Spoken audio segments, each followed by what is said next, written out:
अब इसके पश्चात एक प्रसंग सुनेंगे। भक्त भगवान से कह रहा है कि हे प्रभु, आप जिसमें प्रसन्न रहें तो आपकी प्रसन्नता में ही मेरी प्रसन्नता है, निहित है। आपकी प्रसन्नता में मेरी प्रसन्नता निहित है। इन्हीं भावों का इसमें समावेश किया गया है। तो सुनेंगे। कहा गया है, भक्त कहता है, सारे जहां के मालिक, सारे जहां के मालिक, तेरा ही आसरा है। राजी हैं हम उसी में जिसमें तेरी रजा है। सारे जहां के मालिक, सारे जहां के मालिक, तेरा ही आसरा है। राजी हैं हम उसी में जिसमें तेरी रजा है। भक्त कहता है कि भगवान जिसमें प्रसन्न रहें, यदि उनकी प्रसन्नता है, वो खुश हैं, तो मेरी भी उसमें खुशी होगी और दया करके हमारे ऊपर जो दया दृष्टि होगी तो हमारा विकास होगा, हम आगे बढ़ेंगे और सुख की प्राप्ति होगी। इन्हीं भावों का इसमें समावेश किया गया है। इस संबंध में एक छोटा सा कथा है, प्रसंग है, का वर्णन सुनेंगे। रुक्मिणी ने कृष्ण से एक बार कहा कि आप गोपियों को अधिक मानते हैं और हम लोग को नहीं मानते, ऐसा क्यों?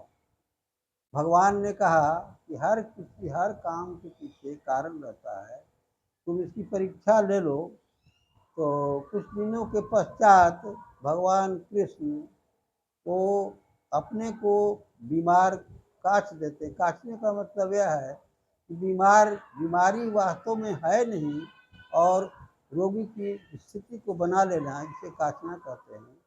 तो भगवान ने वो अपना वस्त्र ओढ़कर कहा कि हम अब नहीं बचेंगे। तो कहा, लोगों ने कहा, राधा रुक्मिणी लोगों ने कहा कि तब आप अंतर्यामी हैं, इसकी दवा, इसका उपाय तो आप ही बता सकते हैं।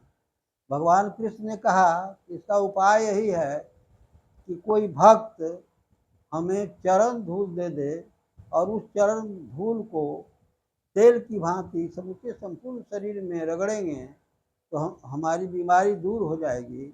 अन्यथा ये बीमारी दूर होने को नहीं है। तो रुक्मिणी से पूछा गया, रुक्मिणी कहती है कि ऐसा इस तरह की गलती हम नहीं करेंगे। अपने पति के लिए चरण का धूल देना ये हमसे नहीं होगा।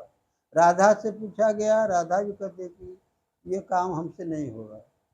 तो भगवान ने कहा कि जल्दी करो और कहीं से चरण धूल ले आओ भक्तों का, और नहीं अगर लाती हो, रुक्मिणी कहा कि नहीं लाओगी तो हम नहीं बचेंगे, इसमें शीघ्रता करो।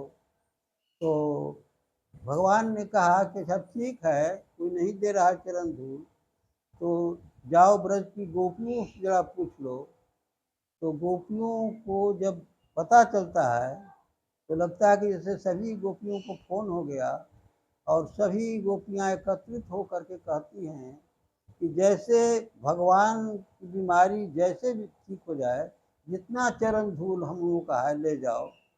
और चरण धूल द्वारिका में चली गई धूल और कहा कि देखो, देख लिया ना परीक्षा लेकर के। कहने का मतलब यह है कि परमात्मा से प्रेम करना आवश्यक है।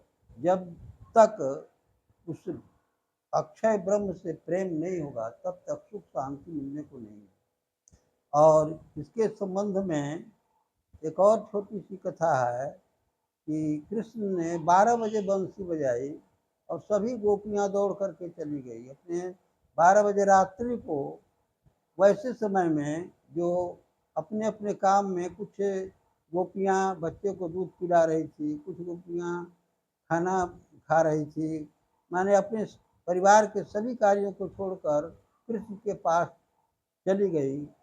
तो कृष्ण ने कहा कि अरे इस समय तुम लोग रात्रि में पर पुरुष के पास कैसे आ गई, क्यों आ गई? गोपियाँ जवाब देती हैं कि पर पुरुष किसे कहते हैं, यह हम गोपियाँ नहीं जानती, हम गोपियाँ तो प्रेम करना जानती हैं।